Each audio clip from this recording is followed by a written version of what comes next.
This channel does not promote any violent, harmful, or illegal activities. All content provided by this channel is meant for an educational purpose only.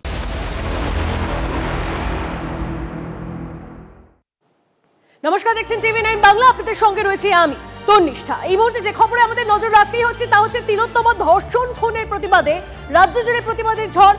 তিলোত্তমার বিচার চেয়ে পথে নামছেন মহিলারা। এবার সেই আন্দোলনকারী মহিলাদের আক্রমণ শানালেন রাজ্যের উত্তরবঙ্গ উন্নয়ন মন্ত্রী উদয়ন গুহ। আন্দোলনকারী চিকিৎসকদের হুঁশিয়ারি তৃণমূল সাংসদ অরূপ চক্রবর্তীরও, বাদ যাননি কল্যাণ বন্দ্যোপাধ্যায়ও। আন্দোলনে নামা বিশিষ্টদের নিশানা কল্যাণের। ঘাঁটি ভাঙবার জন্য আমি কোনোদিনও কোনো জিন্স পরা মহিলাকে দেখিনি, আমি কোনোদিনও বয়কট চুল আনা কোনো মহিলাকে দেখিনি। আপনারা ডাক্তারিরা করুন, বিনা চিকিৎসায় রোগীরা যদি মারা যেতে শুরু করে আপনাদের বিরুদ্ধে জনরোষ তৈরি হবে। গ্রামের মানুষ দৌড়ে আসবে হাসপাতালে হাসপাতালে, তখন কিন্তু আমরা রক্ষা করতে পারবো না। বলুন না যে আমাদের সিনেমা এখন দেখাবেন না, আমাদের এখন বাংলাতে আর দুঃসময় চলছে, কোনো বিনোদনের জায়গা নেই, সব সিনেমা আমাদের বন্ধ করে দিন। পরে শুধু নয়, ওটিটি প্ল্যাটফর্ম বন্ধ করে দিন। করুন না, তবে না হবে। নিজের রোজগারের পথটা বেশ সুন্দর করে রেখে দিচ্ছে, কারণ নিজের রোজগারটা যেন কোনো মতো নষ্ট না হয়, অন্য রোজগারটা নষ্ট হোক সেটাই আপনারা চাইছেন। বিজেপি নেতা শ্রমিক ভট্টাচার্য এই মুহূর্তে রয়েছেন, তার সঙ্গে কথা বলবো। শ্রমিক বাবু, তিলোত্তমা ধর্ষণ খুনের প্রতিবাদে রাজ্য জুড়ে প্রতিবাদের ঝড়। সেখানে তিলোত্তমার বিচার চেয়ে পথে যে মহিলারা নামছেন তাদেরকে বিভিন্ন যে তৃণমূল নেতারা রয়েছেন তারা আক্রমণ শানাচ্ছেন। একের পর এক মন্তব্য আপনি শুনছিলেন, শুনেওছেন নিশ্চয়ই, কি বলবেন?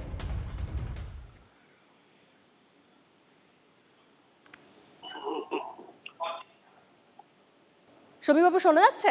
হ্যাঁ, শোনা যাচ্ছে, বলুন। শ্রমিক বাবু, তিলোত্তমার বিচার চেয়ে পথে নেমেছেন মহিলারা, কিন্তু একের পর এক তৃণমূল নেতারা তারা তাদেরকেই টার্গেট করছেন, তাদেরকেই আক্রমণ শানাচ্ছেন। সেটা উত্তরবঙ্গ উন্নয়ন মন্ত্রী থেকে শুরু করে, মানে উদয়ন গুহ থেকে শুরু করে অরূপ চক্রবর্তী, সকলেই রয়েছেন। দেখুন, প্রশ্ন হচ্ছে তৃণমূল কংগ্রেস একটা ব্যবস্থা তৈরি করেছে, সেই ব্যবস্থার কারণে এই অবস্থায় আমরা এসে পৌঁছেছি। এখন যারা পথে নেমেছেন তারা কোনো রাজনৈতিক দলের পতাকা নিয়ে পথে নামেননি। আপনি যদি এই বিদ্রোহটাকে দেখেন, এই জনবিস্ফোরণকে দেখেন, আপনি ওই ভিড়ের মধ্যে বিজেপি, সিপিআইএম, তৃণমূল কংগ্রেসের কিছু অংশ, এসইউসিআই, ফরওয়ার্ড ব্লক, কংগ্রেস, যার যেরকম শক্তি নিয়ে সবাই এখানে প্রতিবাদ করছে।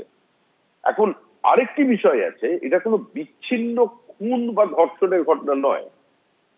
এই ঘটনাটা ঘটেছে একটা চূড়ান্ত চক্রান্ত, একটা ষড়যন্ত্রের শিকার, একটা এমন কোন ষড়যন্ত্র, এমন কোন ঘুঘুর বাসা, যে কথা সুপার বলেছেন, সেই ঘুঘুর বাসা সম্পর্কে মেয়েটি জানতে পেরেছিল বা প্রতিবাদ করেছিল, সেই জন্য তাকে এই পৃথিবী থেকে সরিয়ে দেওয়া হয়েছে। শুধু এখানেই থেমে থাকেনি, পুলিশের সঙ্গে আলোচনা করে নির্দিষ্ট একটি সময় নিয়ে পুলিশের তরফ থেকে প্রেস বিজ্ঞপ্তি জারি করে বলা হয়েছে যে প্রাইমা ফেসি বলছে যে এটা ধর্ষণ কিংবা খুনের ঘটনা নয়। তৃতীয়ত, আজকে দুর্ভাগ্য এটাই যে সেই সময় হয়তো কোর্ট ইন্টারফেয়ার করেনি বা কেউ আরেকটা মামলা করতে যাননি। সমস্ত বায়োলজিক্যাল এভিডেন্স, সমস্ত ডিএনএ স্যাম্পলকে লোপাট করবার জন্য আজকে তার তাড়াতাড়ি ক্রিমেশন হয়ে গেছে, এবং সেখানে যে অটোপসি হয়েছে, সে অটোপসি কোন ডাক্তাররা করেছেন? যারা কুকুরের ডায়ালিসিস করেন, যারা পায়ে প্লাস্টার করেন, সেই ডাক্তাররাই তো করেছেন। তো সেই রিপোর্টে কি আসবে?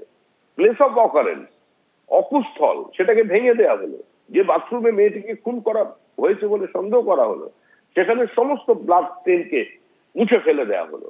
তো এই অবস্থায় প্রতিবাদ করবে। এখন ব্রিটিশ জালিয়ানওয়ালাবাগে গুলি চালিয়েছিল 10 মিনিট ধরে, 2000-এর বেশি মানুষ মারা গিয়েছিল, তারপরও ব্রিটিশকে দেশ ছাড়তে হয়েছিল। যখন গণপ্রতিরোধ বা গণ অভ্যুত্থান শুরু হয়, বিশেষ করে এই আন্দোলনটা যে চিত্র আমি সেদিন রাত্রিবেলা দেখেছি, তাতে আমার মনে হয় যে সর্বস্তরের মানুষ আজকে এর বিরুদ্ধে রুখে দাঁড়িয়েছে। কে কোথায় তৃণমূলের কি বিবৃতি দিল, কোন নার্সকে হুমকি দিল, তো নার্সদের ভয় দেখাচ্ছেন, থ্রেট করছেন। এই নার্সরা তারাও আমার বাড়ির মেয়ে। তাদের আপনি কি মনে করেন যারা এই নার্সের প্রফেশনে আছে, that is also a noble profession, তাদের হুমকি দিলে তারা কর্মবিরতি থেকে সরে যাবেন, তারা প্রতিবাদ করবেন না? আপনি মনে করেন কোন শিক্ষিত চিকিৎসক তাকে হুমকি দিলে সে প্রাণ ভয়ে তার স্টেথোস্কোপটা লুকে মাটির তলায় পুঁতে দেবে, না বুক চিতিয়ে সামনে দাঁড়াবে? এগুলো দিয়ে কিছু করা যায় না। তৃণমূলের কাজ করছে, মানুষের কাজ করছে। Enough is enough. একটা সময় ছিল, ততক্ষণ পর্যন্ত মানুষ মমতা বন্দ্যোপাধ্যায়কে বা তার সরকারকে সমর্থন করেছেন, কিন্তু আজ তৃতীয়বারের জন্য নির্বাচিত হওয়ার পর তারা তার বিসর্জন চাইছেন। বেশ, অনেক ধন্যবাদ আমাদের সঙ্গে কথা বলার জন্য। কথা বলছিলাম বিজেপি সাংসদ শ্রমিক ভট্টাচার্যের সঙ্গে। আর এই নিয়ে ইতিমধ্যে আমরা বিভিন্ন ব্যক্তিত্বদের রাজনৈতিক ব্যক্তিত্বদের বক্তব্য নিচ্ছি এবং কথা বলছি তাদের সঙ্গে। আমরা কথা বলেছিলাম কংগ্রেস নেতা এবং মুখপাত্র, তার সঙ্গে কথা বলেছিলাম সৌম্য আইচ রয়, তিনি উত্তরবঙ্গ উন্নয়ন মন্ত্রী। তার বক্তব্যের পরিপ্রেক্ষিতে কি বলেছেন শুনুন। মানুষ আর অমানুষের মধ্যে তফাৎ হচ্ছে এইটুকু বোধ এবং বুদ্ধি এবং তার কথাবার্তা, মানসিকতা। দলটার মানসিকতা কি? তার মানে কি উদয়ন বাবুরা তৃণমূলের মুখ? মনে হচ্ছেন এটাই তৃণমূল? সারা বাংলার মানুষ হচ্ছে এটাই তৃণমূল? এই এত জঘন্য অপরাধে সারা বাংলার মানুষকে অপমান করছেন। একটা বাংলায় কথা আছে, এক কান কাটা থাকলে চুল দিয়ে থাকে, আর দু কান কাটা থাকলে সদর দরজা দিয়ে যায়। এদের লজ্জা শরম হায়া বলে কিছু আছে? এরা পরিবারের দিকে তাকায়? এরা পরিবারের মা বোন কাকিমা দিদিমা জেঠিমা তাদের চোখের দিকে তাকিয়ে কথা বলতে পারবে? এগুলো লজ্জা লাগা উচিত। ছি, এটাই তৃণমূল? মেয়েটির মৃতদেহ নিয়ে না হলে তৃণমূল চেষ্টা করেছিল পুড়িয়ে দেওয়ার, এমনকি বাবা মার কাছ থেকে মৃতদেহকে কেড়ে নিয়ে। বামপন্থীরা বুদ্ধদেব ভট্টাচার্যের শেষ যাত্রার মিছিল থেকে বেরিয়ে গিয়ে বডিটাকে আটকেছিল। তারপরে এতগুলো ঘটনা ঘটে এবং আস্তে আস্তে সত্যিগুলো মানুষের সামনে আসতে শুরু করেছে। যেটাকে ওরা চাপা দিতে চেয়েছিল, চাপা দিতে পারেনি। ওদের তো রাগ থাকবেই সিপিএম এর ওপর, কিন্তু ওদের ওই রাগকে আমরা পাত্তা দিই না। আপনাকে জানিয়ে রাখি, তিলোত্তমা ধর্ষণ খুনের প্রতিবাদে রাজ্য জুড়ে প্রতিবাদের ঝড়। তিলোত্তমার বিচার চেয়ে পথে মহিলারা। এবার সেই আন্দোলনকারী মহিলাদের আক্রমণ শানালেন রাজ্যের উত্তরবঙ্গ উন্নয়ন মন্ত্রী উদয়ন গুহ। আন্দোলনকারী চিকিৎসকদের হুঁশিয়ারি তৃণমূল সাংসদ অরূপ চক্রবর্তীরও। বাদজান্ডি কল্যাণ বন্দ্যোপাধ্যায়ও একের পর এক তৃণমূল নেতারা, তারা যারা তিলোত্তমার জন্য পথে নেমেছেন, যে সমস্ত তিলোত্তমারা পথে নেমেছেন তাদেরকেই নিশানা করছেন, আন্দোলনের নামা বিশিষ্টদের নিশানা করছেন। শোনাচ্ছিলাম আপনাদেরকে সকলের বক্তব্য এবং তার পরিপ্রেক্ষিতে তাদের প্রতিক্রিয়া স্বরূপ আমরা কথা বলেছিলাম বেশ কিছু রাজনৈতিক ব্যক্তিত্বদের সঙ্গে। তারা কি বলেছেন সেটাও শোনাচ্ছিলাম আপনাদের। তিলোত্তমা ধর্ষণ খুনের প্রতিবাদে রাজ্য জুড়ে প্রতিবাদের ঝড়। তিলোত্তমার বিচার চেয়ে পথে মহিলারা। আর সেই আন্দোলনকারী মহিলাদের আক্রমণ শানালেন রাজ্যের উত্তরবঙ্গ উন্নয়ন মন্ত্রী উদয়ন গুহ।